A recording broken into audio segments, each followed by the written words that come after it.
Off with the 12, Seattle.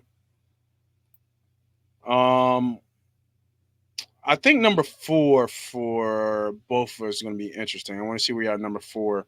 Number 1, it's got to be Spoon. I don't know how you don't go anywhere without Spoon. Mm, I mean, you could try to talk me into Gino, but he said he had such a fall off last year. it wouldn't be Gino. Um, Who you got one then? If it ain't Spoon,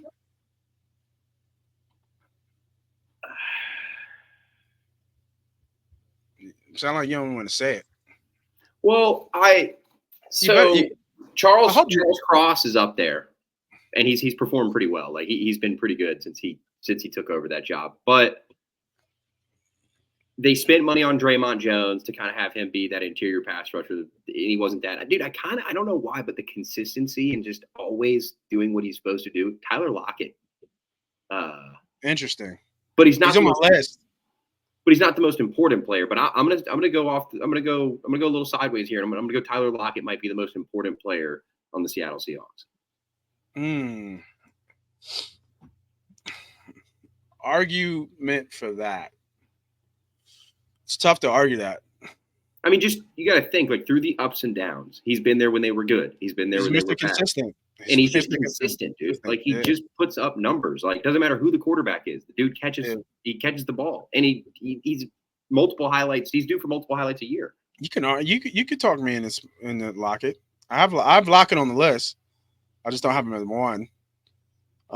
But yeah, you could talk me in Lockett being 1. I mean, because the veteran leadership, everything. I mean, on and off the field. You know what I mean? Like, that's kind of the guy in the locker room. Like, if Gino's not speaking, I would hope Tyler's the one speaking up, you know? Yeah.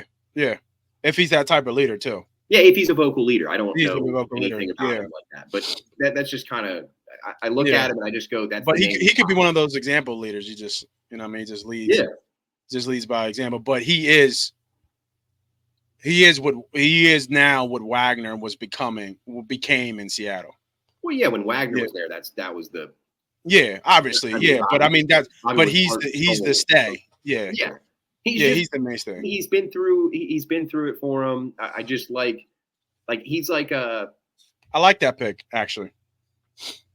I just kind of I don't want to go with the typical Gino, and I don't think Cross is there yet as a player. Like I really like Charles Cross. Yeah, I really like Charles Cross, but I just don't think he's there as like this guy is our foundational left tackle. Like the Cardinals have no choice but to hope that Paris Johnson becomes that. Yeah.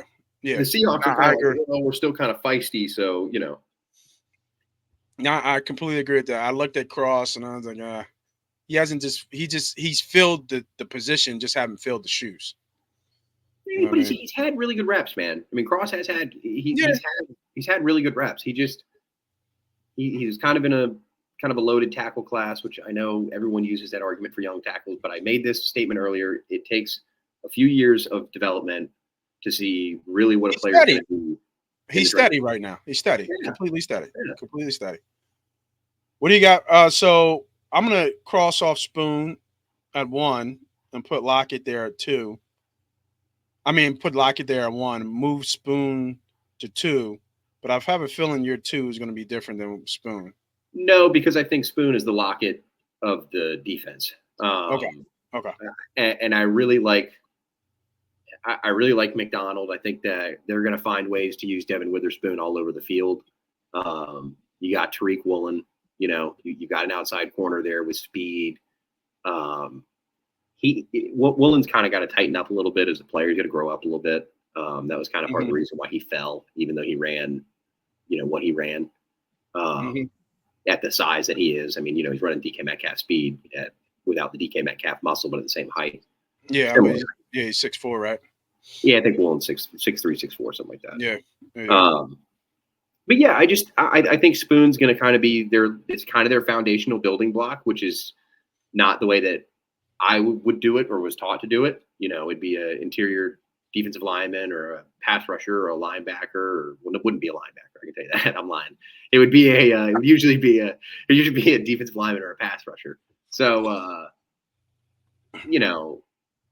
I think Witherspoon, Lockett, Spoon, and I say that those are my building blocks, or those are my kind of my temples, Yep. on offense and defense. That's who I can go to. I'm happy if I'm a young coach. Number 3, I got Williams. Leonard, yeah, I got Leonard Williams. I've got Cross here. Okay. Same concept though. Exact concept. It's the same exact concept. Yeah, same concept. But Leonard is proven. Leonard's proven.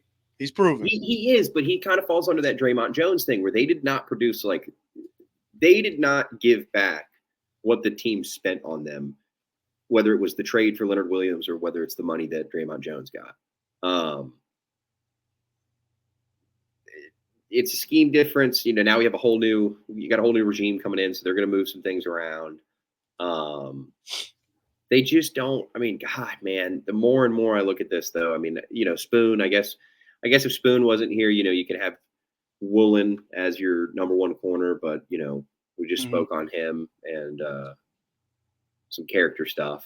But, man, if this team had Jalen Carter, they would just have oh, shit. They would really have that, just that kind of – but the entire team would be on his shoulders, and I don't think that he's the type of player that is necessarily built for that. He would be in He would be in a great position with this team. He was a good fit. He'd be a good fit for them too. Him and Williams as bookend inside 3-4 ends, man. That would have been nasty. Or him and Draymond and Leonard kind of moving inside. Yeah, that would have been nasty. So, my actual list was Spoon, Williams, Lockett, but I like Lockett going to the top there, and Julian Love. I like Julian Love. Had a hell of a year last year. Had a breakout year. Well, not really, because it was a good player with the Giants for a couple of years there too as well. So they couldn't pay him, so he went off to Seattle and continued on with the same success that he had and just built off the that year. That year, I don't think anybody has more tackles than him in the last 2 years. Huh? Did he pick off Jalen twice last year in one game? He might have. I think it was twice in that loss to Seattle. I don't know. I've got a unique 4. Okay. You want to say yours first, or it was Love. Oh, it was Julian Love. Okay. Yeah, all right. It was Julian Love. Mine's Jackson Smith and Jigba. I'm glad you didn't go with who most people would have thought you might have went with. Which one? Our name Cross. Why was his name? DK. Oh, no. He's overrated too. Well, he's kind of a.